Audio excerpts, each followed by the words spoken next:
Hi friends, ఈరోజు మనం చేయబోయే వంట కారంతో మరియు బెల్లంతో చేయబోయే గుమ్మడికాయ కూర అండి. ఈ గుమ్మడికాయలో కాల్షియం అధికంగా ఉంటుందండి మరియు రోగనిరోధక శక్తిని పెంచుతుంది. చాలా ఈజీగా సింపుల్గా తయారు చేసుకుందామండి.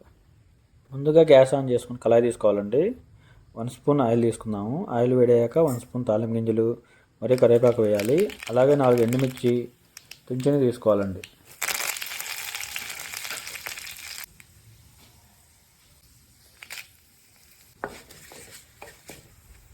చిటికెడ పసుపు వేయాలి. ఒక మీడియం సైజ్ అంత ఆనియన్ సన్నగా దగ్గర తీసుకోవాలండి. బాగా కలిపి మూత పెట్టుకోవాలి. 5 మినిట్స్ దాకా సిమ్లో పెట్టుకోవాలండి. ఆనియన్ లైట్గా గోల్డ్ కలర్ వచ్చేదాకా ఉంచాలి. తర్వాత మూత తీసి గరిటెతో తిప్పుకోవాలండి. ఇప్పుడు గుమ్మడికాయ ముక్కలు తీసుకోవాలండి. ఇది ఒక మీడియం సైజ్ గుమ్మడికాయలో పావు సైజ్ అంత గుమ్మడికాయ అండి.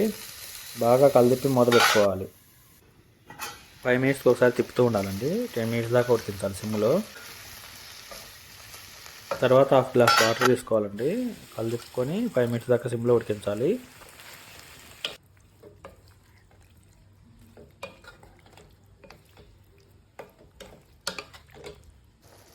ఇలా ముక్క మెత్తబడేదాకా ఉడికించాలండి. తర్వాత కచ్చాపచ్చాగా దంచుకొని వెల్లుల్లి తీసుకోవాలి. 1 స్పూన్ కారం మరియు 1 స్పూన్ సాల్ట్ తీసుకోవాలండి. బాగా కలుపుకొని మూత పెట్టుకోవాలి. 5 మినిట్స్ దాకా సిమ్లో ఉంచాలి. తర్వాత మూత తీసి బాగా కలుపుకోవాలండి.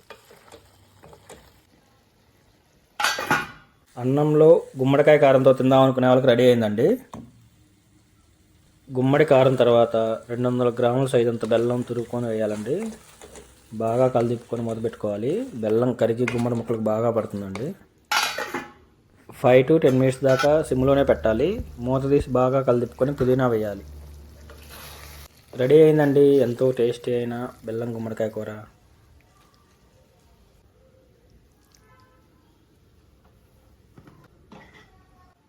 ఒక పెనం తీసుకొని 1 స్పూన్ ఆయిల్ తీసుకోవాలండి. పెనం నిండా పోయాలి. నేను పెసరట్టు వేస్తున్నానండి. దోశ మరియు బెల్లం గుమ్మడికాయ కూర సూపర్ కాంబినేషన్ అండి.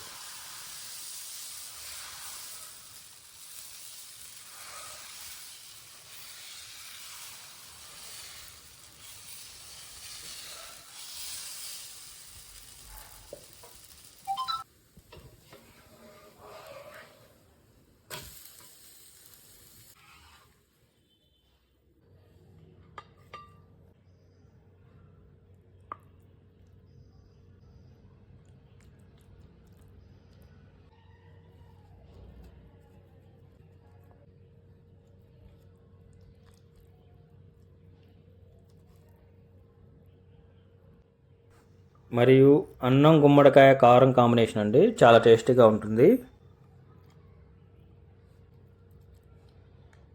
మీరు కూడా ట్రై చేసి కామెంట్ సెక్షన్లో పెట్టండి.